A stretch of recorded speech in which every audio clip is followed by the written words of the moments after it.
Welcome to My Long Island TV. From Manhasset to Montauk, we have traveled our communities to bring you the following events.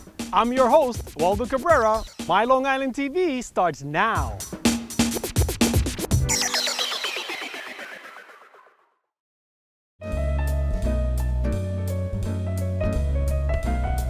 Today's program is called Winter in a Gold Coast Mansion.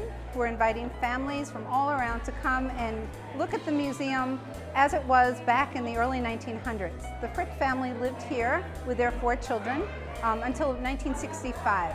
So we have a scavenger hunt designed for the families to kind of explore both the art on the wall, which is of the art of artist Peter Max, as well as the architectural details, including the 7 fireplaces that are somewhat hidden throughout the mansion. We also have one of our wonderful docents taking the role as Mrs. Frick, and also 2 children, playing 2 of the children that lived here during the time of the Frick family. In addition to the scavenger hunt, we also have hands-on weaving. We also have a menagerie of animals, because the family that lived here also had many animals. So we're trying to kind of recreate what it was like to live here as the Frick children saw this wondrous house. So when the Frick family lived here, it must have been quite a wonderful time to be here. Not only did they have this very large house, they also had 145 acres surrounding the property, and they were great animal lovers. They actually had a bear that lived on their property. They had a group of otters, they had a monkey, they had an alligator. So we couldn't bring a pet alligator or a monkey, but we do have a menagerie of animals brought to us from the Science Museum of Long Island. So the children are able to touch the animals, learn about them, how to care for them, and think about, again, what it was like to kind of think of bringing nature inside the house.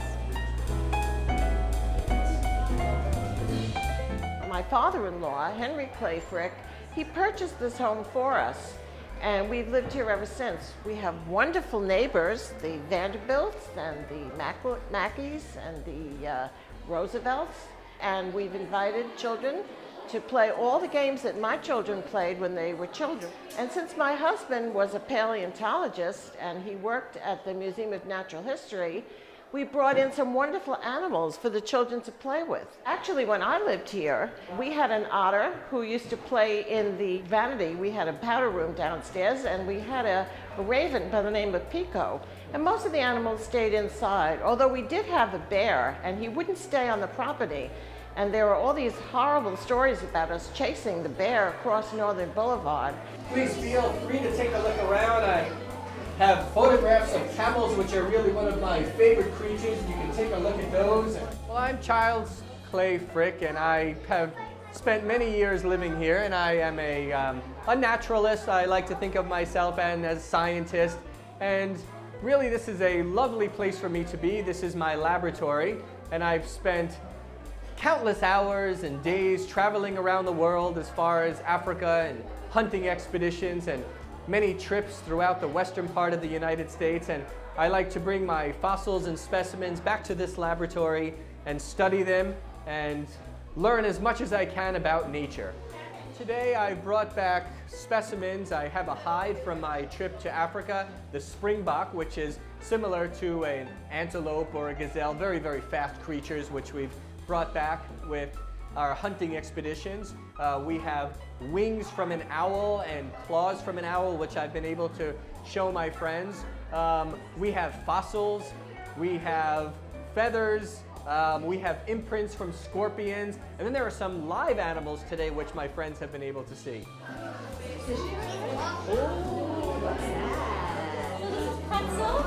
She's a ball python. They are from Africa. They live in the grassland. This was a surprise for us to come today. My nieces and I just came to look around the museum, and seeing this special children's program has been wonderful. The animals are great, we learned so much, and just looking at all the different paintings exposes the kids to things they don't see every day. So it's really a special day for us here at the museum. I like the game room. It's a nice quiet place to rest. The scavenger hunt was great. It introduced my son to art, and he remembered a lot of the things, which is very cool. I think this was a great, great, great activity that they did.